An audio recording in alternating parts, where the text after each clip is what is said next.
A ver, ¿qué fue realmente la Escuela de Salamanca? A primera vista, pues podría sonar como un tema más en un libro de historia, ¿no? Pero la verdad es que la historia detrás es mucho, mucho más fascinante. Hoy vamos a hacer una investigación a fondo sobre qué es y de dónde viene este movimiento que, créanme, ayudó a darle forma a nuestro mundo. Y aquí es donde empieza lo bueno, el misterio. ¿Estamos hablando de un grupo de teólogos de la España del Siglo de Oro? ¿O de los genios que sentaron las bases del derecho internacional? ¿O, y aquí viene el giro, de una etiqueta inventada en Alemania casi 300 años después? Justo estas contradicciones son el centro de nuestro análisis de hoy. Bueno, empecemos por lo básico, por la imagen clásica, la que nos enseñaron a todos, la Escuela de Salamanca como una explosión de ideas en pleno siglo de oro español.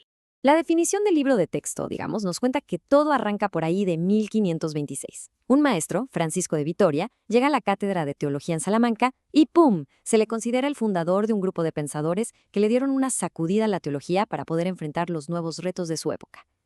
Este es nuestro punto de partida. Pero, a ver, ¿eran nada más teólogos? Aquí es donde la cosa se empieza a complicar.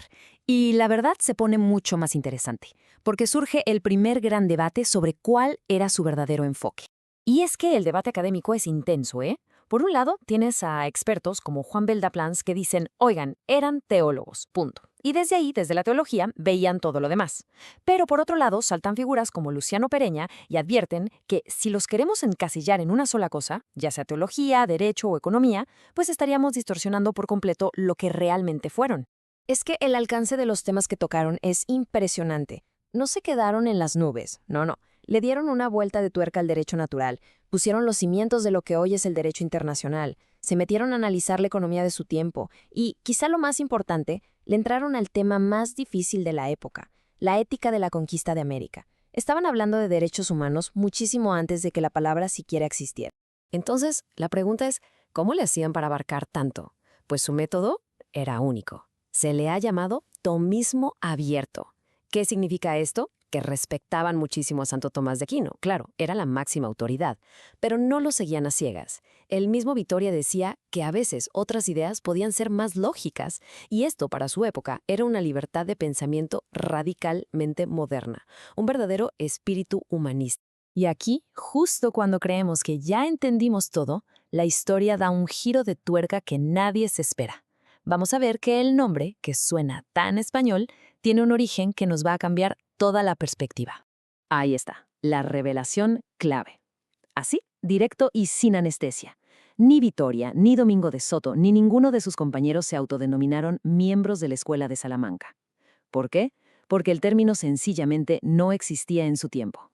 O sea, hay un hueco de casi 300 años entre el trabajo de estos pensadores y la primera vez que a alguien se le ocurrió agruparlos bajo la etiqueta Escuela de Salamanca. Fue hasta la década de 1880 que unos teólogos alemanes como Gerhard Schneimann y Franz Erle crearon este concepto, la Schule von Salamanca.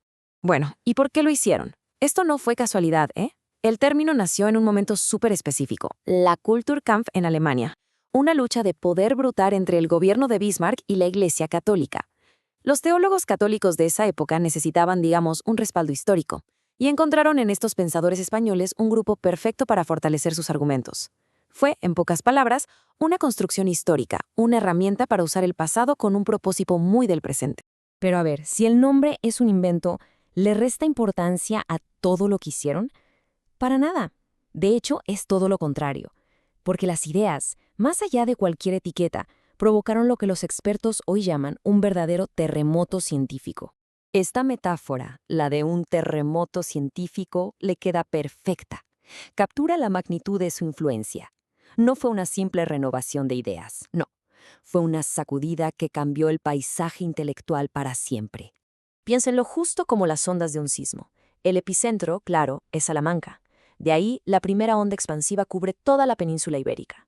Luego, esas ideas cruzan fronteras y se convierten en ondas de choque globales, que le dan forma al derecho y a la política en todo el mundo. Y su legado es tan fuerte, tan duradero, que podemos encontrar sus principios hasta en los documentos que fundaron la Sociedad de Naciones y la mismísima ONU en el siglo XX.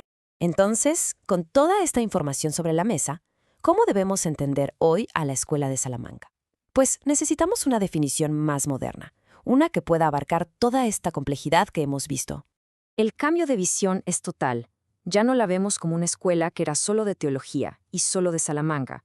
Ahora entendemos que fue un movimiento interdisciplinario y transnacional. No era una escuela formal, con reglas fijas, sino más bien una comunidad de discurso. O sea, un grupo de pensadores conectados por un método y una actitud crítica ante los problemas de su mundo. Y así podemos llegar a una definición mucho más precisa y actual.